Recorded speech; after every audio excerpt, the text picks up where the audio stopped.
Welcome artists. This video is intended to demonstrate a few of the basic watercolor techniques that we've discussed in class. I hope that you use them to strengthen your pieces. Alright, the first technique that I like to go over is called dry brush.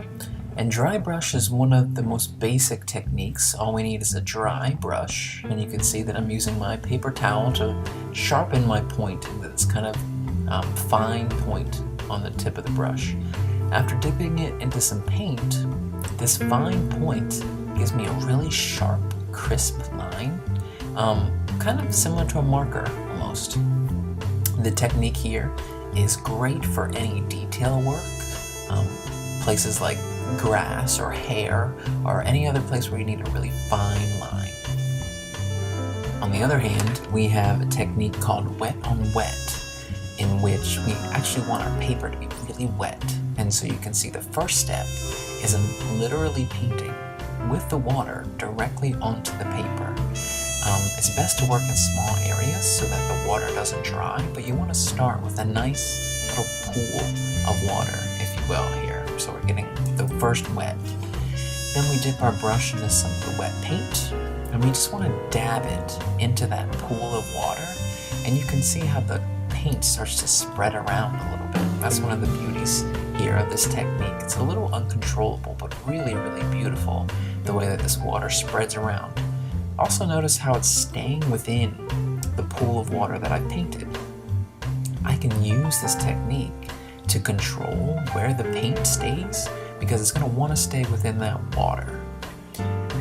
This technique is really great for mixing colors, again, because you have this almost unpredictable nature of the paint, the way the colors kind of swirl and mix together.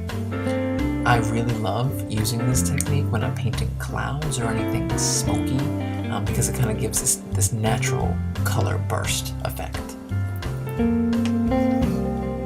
Typically when we're working in watercolor, we want to start with our light colors first. And so if you're working in this way and you have a light color, but maybe you don't really like the color, or maybe you put it in a place where you didn't mean to put the color, it is possible to erase, if you will, the color. And so the best thing to think about here is using your paper towel as a tool. You can see me just wiping up that paint that I didn't like, and because it was light enough, I got rid of most of it. This technique can also be used for places where maybe you wanted to keep the color, but you want to try to get some texture or remove some of the paint. So we can fold this paper towel into a point and use it to draw into the paint and selectively remove areas of it. You could also crimple up the paper towel to give it some texture, or again, as long as it's nice and light and you're working quickly, you can erase most of that color just by adding a little more water and wiping it away. Our next technique isn't so much of a technique as it is an additional tool that you can use here. And so in the classroom, I have a box full of watercolor pencils. And with a watercolor pencil, you just draw with them just like you would with any other colored pencil. And you can see that it handles exactly the same as a colored pencil. The trick is, if you take a little bit of water and paint on top of that area, the water spreads around the paint, just like it would if you painted it with watercolor. So it really takes that pencil, that colored pencil, and allows you to move it around, to blend it around. So it's really the best of both worlds, a little bit of drawing, a little bit of painting in there.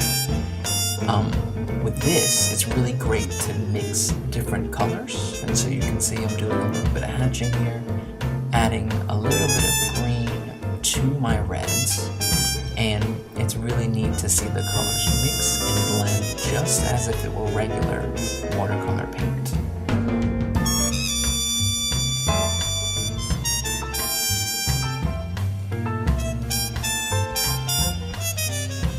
Alright, our last technique here is referred to as glazing.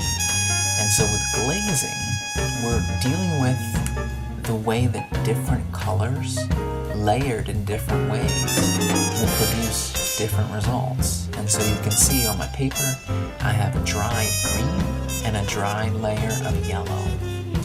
If I take that same yellow and paint it on top of the green, I get a really bright, vibrant, yellow-green color. So I'm taking that yellow and I'm painting it on top of the green there. I'm glazing on top of the green.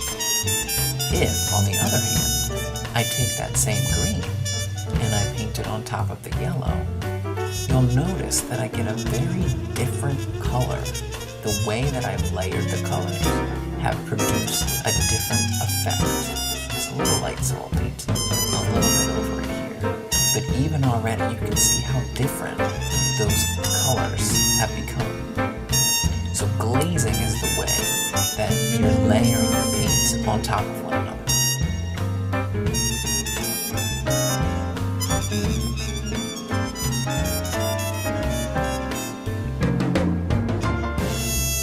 Alright artists, remember to combine these techniques in different ways to really help strengthen your watercolor